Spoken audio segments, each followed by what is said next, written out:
Hi! இன்னைக்கு பிரேக்ஃபாஸ்ட்டுக்கு தட்டு இட்லி வித் சாம்பார். அதுக்கப்புறம் லஞ்ச் பாக்ஸ்க்கு மஷ்ரூம் பிரியாணி தான் பண்ணியிருந்தேன். சரி நமக்கும் சேர்த்தே பண்ணிட்டா மதியானம் வேலை மிச்சம். நைட்டு டின்னருக்கு தோசை பண்ணிக்கலான்னு சொல்லிட்டு அதே பண்ணியிருந்தேன். கொஞ்ச நாளுக்கு முன்னாடி இடியாப்பம் பண்ணியிருந்தேன். இட்லி பாத்திரத்தில ஊத்தி. அது என்ன ஆச்சுன்னா, கொஞ்சம் இட்லி ஷேப்ல வந்ததுனால ஆதிக்குட்டி கேட்டான், "ஏம்மா தட்டையா இல்லாம குண்டா இருக்கு?" அப்படின்னு. சரி கேட்டுட்டானே வாங்கணும் வாங்கணும்னு ரொம்ப நாளுக்கு முன்னாடி கார்ட்ல ஆட் பண்ணி வச்சிருந்தது. எப்ப பார்த்தாலும் சேவ் லெட்டர்ல குடுப்பேன். வாங்கிருவோம் அப்படின்னு சொல்லி வாங்கிட்டேன். என்னன்னு பார்த்தீங்கன்னா, JVLல இருந்து இந்த தட்டு இட்லி மேக்கர் தான். இதுல வந்து 5 ஸ்டீமர் பிளேட், 5 தட்டு idli plate, 5 mini idli plate, அப்புறம் ஒரு ஸ்டாண்ட், ஒரு லிஃப்டர் குடுத்துருக்காங்க. அது மட்டும் இல்லாம அந்த ஸ்க்ரப்பும் வருது. இட்லி எடுக்கிறதுக்கு ஒரு வுட்டன் ஸ்பூனும் குடுத்துருக்காங்க. கீழ வந்து ட்ரை ப்ளை பேஸ் குடுத்துருக்காங்க. நல்லா ஈவனா ஹீட் ஆவும். இது வந்து நம்ம இண்டக்ஷன்லயுமே யூஸ் பண்ணிக்கலாம்னு பார்த்துக்கோங்களேன்.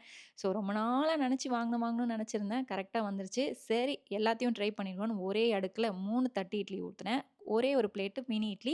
அப்புறம் ஸ்டீம் பண்ணி பார்க்கறதுக்கு கொஞ்சமா ஸ்வீட் கார்னும், ஸ்வீட் பொட்டேட்டோவும் வேக வச்சிருந்தேன். ரொம்பவே ஈஸியா இருக்கு ஒர்க் பண்ணறதுக்கு. என்ன மாதிரி இருந்தீங்க அப்டின்னா, கண்டிப்பா இத நீங்க ட்ரை பண்ணணும். ஏன்னா, எல்லாத்தையுமே ஒரே டவர்ல முடிச்சிடலாம். எழத்தையுமே அடைக்காது. ஃபுல்லாவே ஸ்டெயின்லெஸ் ஸ்டீல் தான். பிரச்சனையே இல்ல. அது லிஃப்ட் பண்ணி எடுக்கிறதுக்கும் ஈஸியாவே இருந்துச்சு. ஸோ இந்த பாத்திரம் உங்களுக்கு வேணும் அப்டின்னு நெனச்சீங்கன்னா, கமெண்ட் பண்ணுங்க. உங்க டிஎம்க்கு நானே சென்ட் பண்றேன். இதே மாரி இன்னொரு வீடியோல பார்க்கலாம். பாய்.